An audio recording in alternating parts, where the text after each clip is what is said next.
A seed goes into the ground. It dies.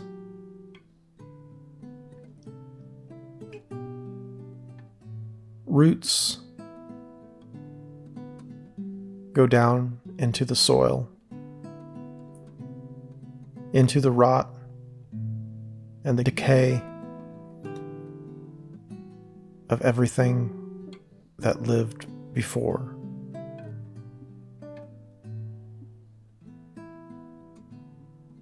Green shoots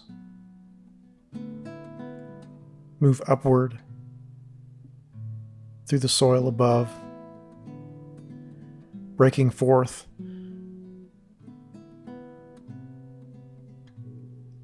out of the ground.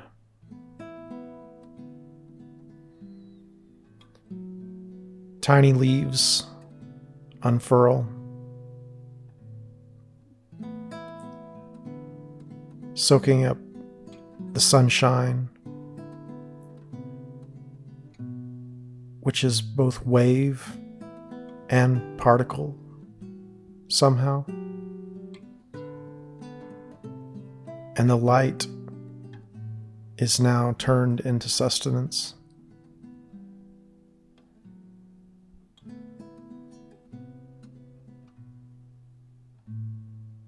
The seed is now a living, breathing organism connected to the light.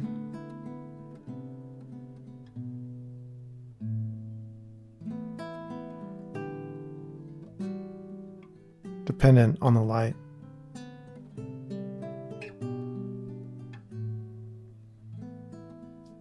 And so it is with us.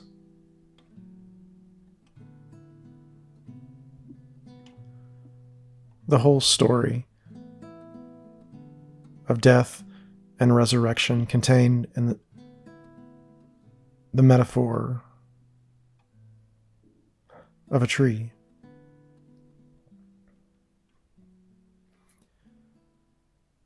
A tree demands no attention.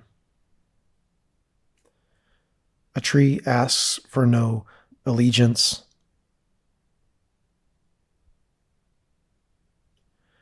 A tree simply is.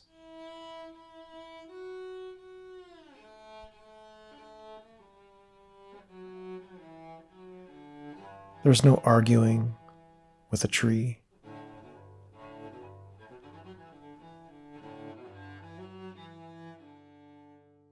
There's no not believing or believing in a tree.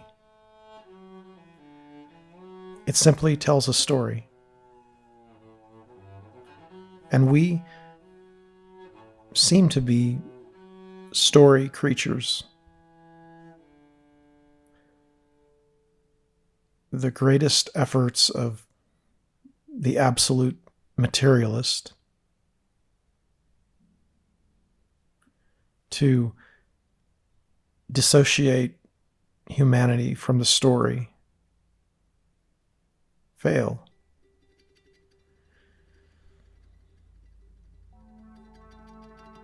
Yet, it is also true that we are not our story, isn't it? Every effort made by humanity to find the truth finds the truth in the end. Truth, the absolute, truth, love. These words, symbols, fingers pointing at the moon. It's not about the finger, is it? We're pointing at the moon. We're pointing at something higher, something that seems to be so out of our reach. Yet, when we realize ourselves, we understand we were only pointing at that which we are. It's not out there to be searched for and found. It is right here to be realized within ourselves, the kingdom of heaven within.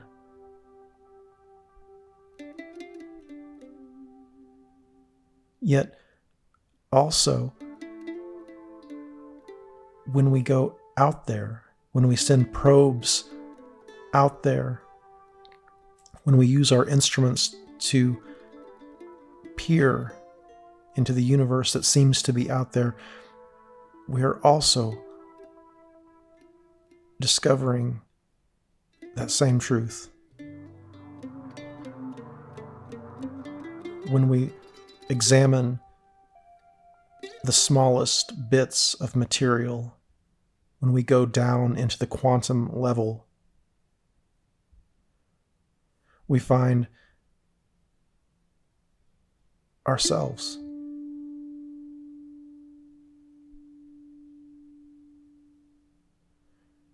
We begin to understand that reality as we know it relies on the subjective experience, that the observer creates reality, that observation itself changes the outcome. And what is that outcome?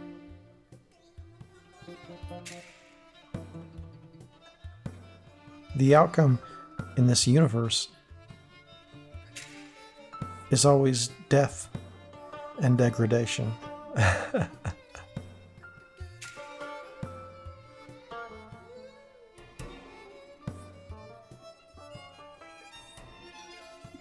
Yet, can you see beyond the death, beyond the degradation, beyond the suffering, beyond the lack, beyond the loss? Our very own bodies seem to always end in suffering. It's written in to our experience. We must let go of this story. Yet we cling, do we not? We cling and we cling. Who is clinging in that desperate attempt to save our own lives? Who is that clings? Who is it that creates the falseness about us? Who is it that is incapable of being authentic? Who is it that is afraid of death? Is that you, my friend? I would say no. I would say there is one who observes that falseness. There is one in you who sees that falseness, yet looks beyond that falseness. There is one in you who is emerging. There is one in you who forgives that falseness. There is one in you who embraces.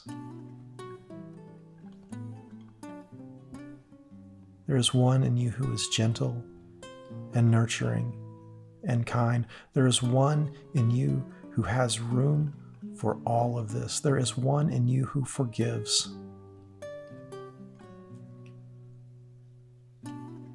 You are compassion. You are generosity. You are that nurturing spirit. You are the one who forgives the entire world.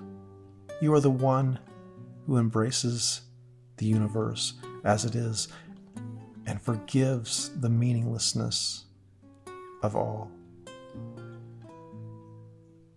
The nihilist sees the meaninglessness, and there is truth in that.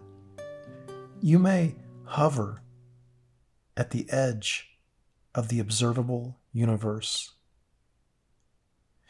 You may hold some kind of cosmic melon baller in your hand, and you may scrape out all of the ridiculous superstition. You may choose to accept the meaninglessness, the emptiness, the void. You may choose to rid yourself of every single false story in the name of absolute materialism. You may label yourself an atheist.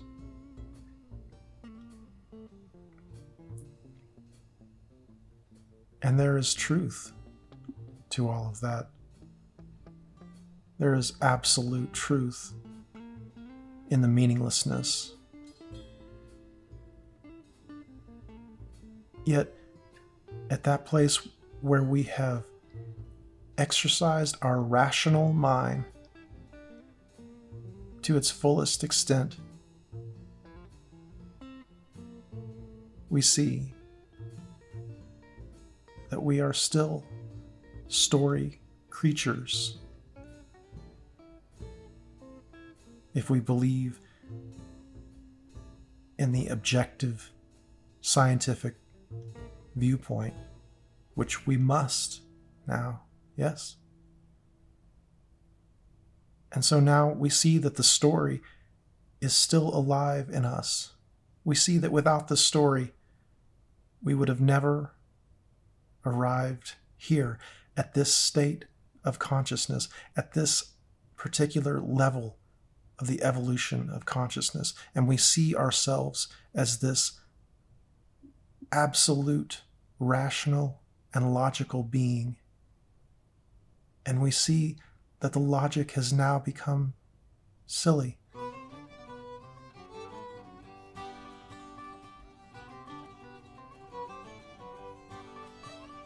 And so we may release ourselves from that prison, because we realize that logic is not logic at all, and that our greatest ascent to be absolutely objective and rational ends in an irrational experience, trying to deny our own biological nature. We realize ourselves as the poet. We are the one who tells the story of ourselves inevitably. And so we realize that escaping the story is impossible, that we are the poem. And in that moment, we have become, as our brother Ken Wilber says, trans-rational. We have moved through the rational. And now we forgive the rational in ourselves, and we love the rational. And we have spiraled up. We have left the form behind. And now we have become the cosmic mind. And so we continue spiraling upward, moving inward and deeper, realizing that language is only language and that all form will be left behind.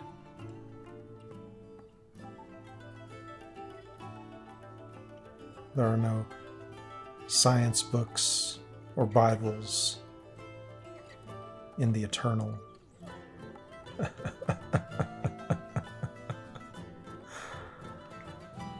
All the poems only pointing to the true nature of reality. All the philosophers reveling philosophia, the love of wisdom.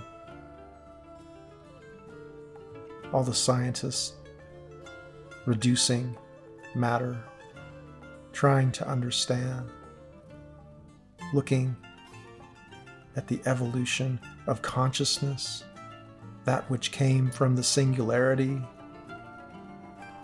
Did consciousness arise from non-consciousness? How can that be? There are no answers. And yet we search, and rightly so. But who is searching? Who is searching for that which is right there? We go here, we go there. Our insatiable hunger.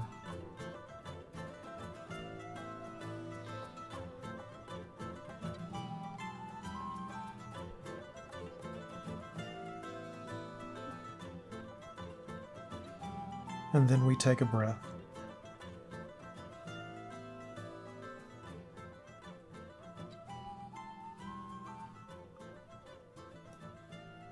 And we realize that all the subjective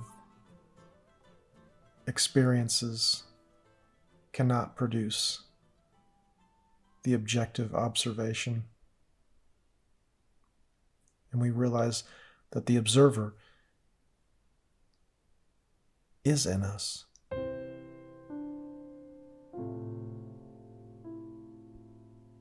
The one who sees, the one who waits patiently and quietly. We see the tree, and we see the death in us. We see the seed. We see the seed that has gone into the ground. We see the universal story of death. We understand that all life passes away. Yet then we feel our roots going down into the soil, into what we thought was death, the illusion of the rot and the decay, because it seems that we are still planted here. And then our leaves pushing upward through that top layer of soil and out into the atmosphere. Leaves unfurling, soaking up the light, both wave and particle simultaneously, that mystery of quantum physics, where one thing can do two things simultaneously, where one thing can move through another thing as if it never touched anything, where one thing can spin in one direction and the other direction simultaneously, where the spin of one thing on one side of the universe can affect the spin of another thing on the other side of the universe simultaneously. That spooky action.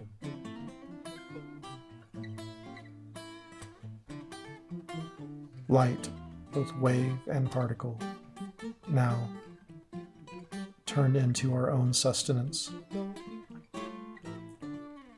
We become the tree. We are the one. We are that Christ mind, that cosmic mind, that cosmic consciousness, the one who is elevated, yet looks down on no one. The one who forgives.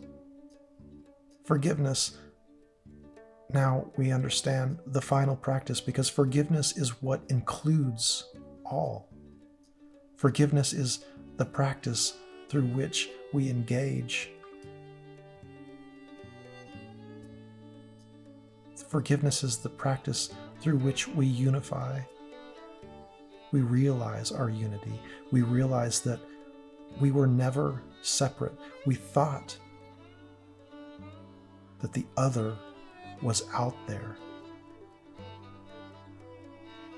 Yet now we realize that there is no space,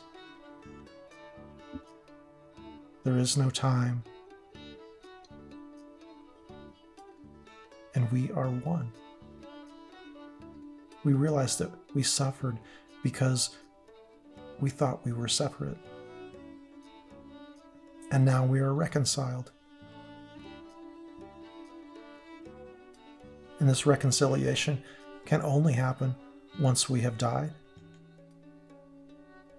And we realize that all of our pursuits, all of our yoga, all of our attempts to ascend, to know the truth for what the truth really is, are all leading us to the same place. Where opinions and judgments pass away, where they dissolve, where our false self dissolves, where that which is disingenuous in us no longer is, because we realize that it was only separating us.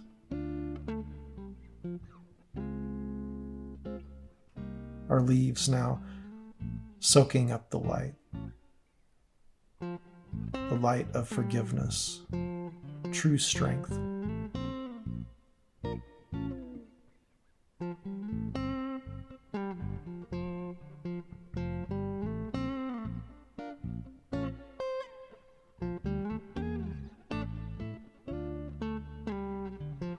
And we experience the breath now in its simplicity, realizing that this breath is that which we all experience. And the ancient practices ask us to follow this breath, leaving our story behind, leaving our individual story behind. Now knowing ourselves as the one, in the one.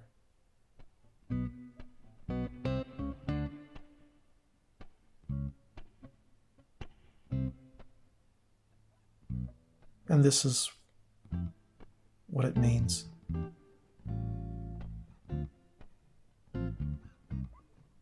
This is what it all means when we see past the meaninglessness and into the heart of love. The tree, a symbol. The life of Christ, a symbol. The life of the Buddha, a symbol.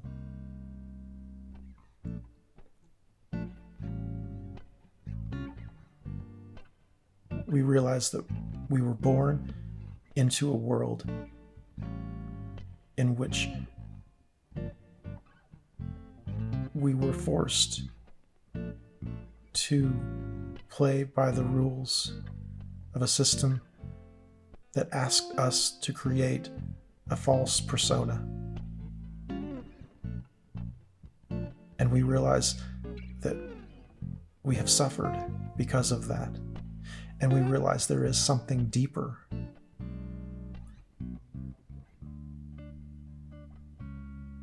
And that deeper is within the infinitely deep core of being that we experience as our center, each of us the center of the universe.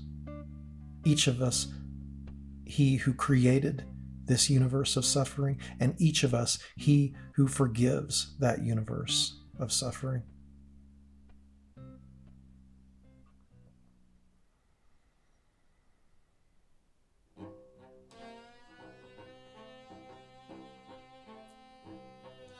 The universe in its entirety contained within each subjective conscious experience. The holographic model. None of this is real, you might say.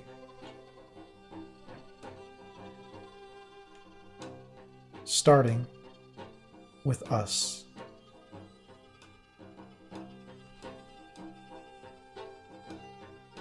When we realize that we are not real, the whole universe begins to crumble. And as it passes away, we find our own true freedom as we forgive the meaninglessness of our own individual existence, that one who thought he was separate. And we forgive the meaninglessness of the entire illusion. And past that suffering, past that loss, we realize our true identity.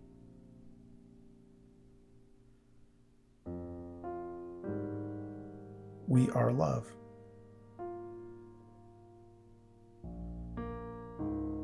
We are home. And we never left home.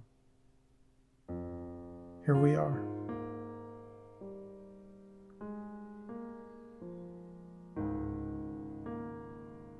Here we are, my friend. Waking up together to this reality. There is no fear. There is no isolation. There is no alienation. We are one.